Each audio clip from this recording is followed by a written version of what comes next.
Quer que eu leia a última mensagem, Rafa? Quero. Pra deixar vocês livres. Uhum. A última é do Rodrigo Salles. Grande Flávio, estive no comecinho da Total Flamenco. Como você vê o violão flamenco no Brasil atualmente? Abraços de Curitiba. Opa, Rodrigo, tudo bem? Salve, querido. O violão flamenco no Brasil, ele, como tal, ainda não existe, né? E aí pode parecer meio bizarro isso, né?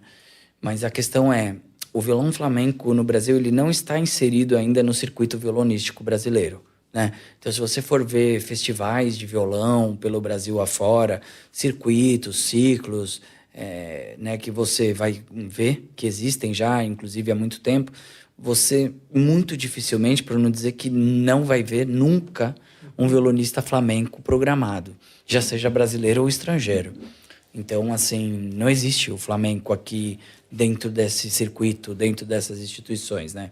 Então, quando que você via quando vinha um Paco de Lucia, que vinha através de uma grande produtora e vinha fazer concertos e tal, mas atualmente que já não está o Paco, mas existem outros guitarristas enormes, né? Como podem ser Vicente Amigo, Gerardo Núñez, ou Cañizares, enfim, muitos, né? O Ticuelo, tem muitos guitarristas aí que estão na ativa, que estão tocando muito, e muita gente jovem também, que eu nem nomeei aqui, mas enfim, né? Que estão vindo com muita força tocando violão.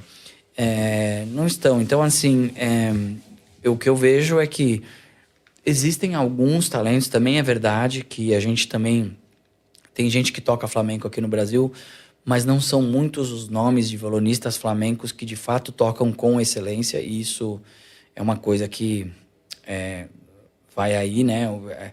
Caiba a quem couber, enfim, né? A questão precisa de ser feito um trabalho com profundidade. O flamenco não é uma música superficial, como a gente está falando aqui. É uma música muito profunda que exige muito trabalho, muito estudo e muita pesquisa. Então, os guitarristas flamencos, para poder também, brasileiros, estarem à altura, né, de poder estar numa programação, num circuito, ou numa coisa assim, precisam também se preparar mais para poder, né, também levar a bandeira do flamenco à altura do que o flamenco requer.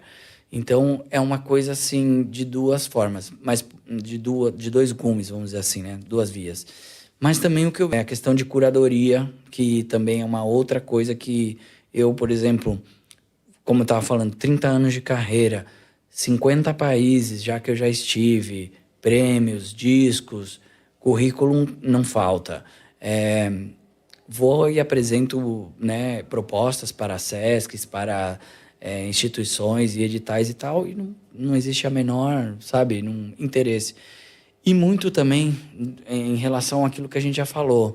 Primeiro, que o flamenco não está inserido no contexto violonístico brasileiro, e segundo, que dentro desse gap que existe na história, que o Segovia trouxe o violão clássico para a universidade e para, né, o academicismo, e, de certa forma, excluiu o flamenco. Isso ele fala claramente, inclusive, né, que uma das 4 coisas que ele queria fazer era redimir, palavras textuais, redimir a guitarra do flamenco e proibir que os guitarristas compusessem suas próprias músicas. Ele só queria que compositores sinfônicos pudessem compor para a guitarra. É mesmo? Isso é textual. Entende? Nossa. Então, isso fez muito dano ao Flamengo. Fez muito dano ao Flamengo mundialmente falando, a tal ponto de o Flamengo ser inserido no academicismo coisa de 30 anos atrás apenas, né? Então, existe uma dívida cultural em relação a reconhecer o lugar do Flamengo na história do violão, que justamente você não pode falar, não, a partir de mim então surgiu a guitarra. Não, desculpa. Existe toda uma história que a gente já falou aqui, né, e que você vai querer apagar, sei lá, 3 gerações de violonistas como Julián Arcas, Maestro Patinho, enfim. Você poderia estar falando aqui de, né, Ramon Montoya, um montão de outros, e não, só a partir de mim, então, porque, né, sei lá, começaram a compor, então é assim que a guitarra passa a existir. Não, a guitarra já existia há muito tempo. Então existe algum tipo de ressentimento aí com essa Segovia. Existe uma dívida histórica, né? E, assim, o Segovia, ele é um personagem controverso dentro do âmbito clássico, inclusive, Porque ele, com a questão ególatra dele, muito obrigado, querida. Ele não reconhecia personagens como, por exemplo, Mangore, né? Barrios, cara. Que o cara que compôs a Catedral, que compôs... Sim. Ele falava, não, esse cara não sabe, porque o cara era violonista e compunha. Por exemplo, Sainz de la Massa, outro grande compositor também, ele não reconhecia. Ele não reconhecia nenhum contemporâneo dele. Porque ele queria ser a última Coca-Cola do deserto, entendeu? Entendi, cara. Entendi. Então, não, né, bicho? Sabe? Saquei. Então, não é sobre o flamenco, é sobre a figura do Segovia e o que ele fez muito bem ao violão, mas ele fez muito mal também. E isso não ao violão, mas a figuras em torno ao violão. O flamenco ele execrava, entendeu? Nossa, eu não sabia disso, cara. Execrava. E ele começou no flamenco. Só que como ele não era um bom compositor, ele falava, não, a música das falsetas, que as falsetas são as variações que existem, que a gente compõe dentro de um palo, você compõe pequenos temas que se chamam falsetas. E é como o flamenco, a música no flamenco é composta. Não é composta como fórmula canção, como a gente conhece a ABA ou ABCD, sei lá. Não, justamente, pode ser ABCD, mas cada A é uma falseta, B é outra, C é outra, dentro de um ritmo e daquele modo que você tá, naquela tonalidade, entendeu? Saquei. Vamos lá, agora você está, então, lixando... Não, mas eu tô pronto aqui. Você pode falar aqui que você quer falar sobre o Fernando de la Rua, que a gente não falou? Que foi o seu professor... hoje seu parceiro... Bom, seu parceiro do seu próximo trabalho. Exatamente. E que eu vou mostrando aqui, ó, Quintessência, bonito isso aqui, ó, eu abri o trabalho, né, muito esse legal. disco foi para a corrida dos Grammy no ano 2020, cara. É mesmo, Sim, cara. senhor. Uau. Não foi selecionado finalmente porque a categoria de flamenco é uma categoria única.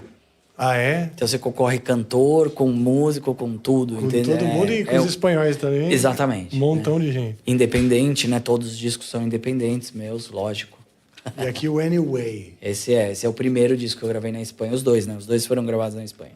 Aqui você tá tipo assim, não estou para papo, eu não quero dar Exato, entrevistas. não quero saber. Não dou entrevistas, estou cansado. Aqui eu já está mais... Aí já tô mais à de vontade. boa. Isso, curtindo a florzinha ali e tal. Exato, exatamente. Anyway. Obrigado, viu? Pô, imagina, cara. E imagina. agora vai sair esse novo ou vai sair físico também? Não vai, cara. Que você sabe que físico pra gente... Agora não se usa mais, né? Não, é muito difícil, né? Você tem que criar alguma coisa diferente, alguma história, que tenha um livro, que... Ou você tem que ter uma base de fãs como vocês, por exemplo, o Angra, que tem, sabe, centenas de milhares de fãs pelo mundo e tal, que você vai ter um público que vai querer comprar o seu disco. A gente, como a gente trabalha... Engraçado isso também, que às vezes eu vejo vocês do rock falando, não, porque o rock, o metal não é mainstream. Eu falo, caramba, então...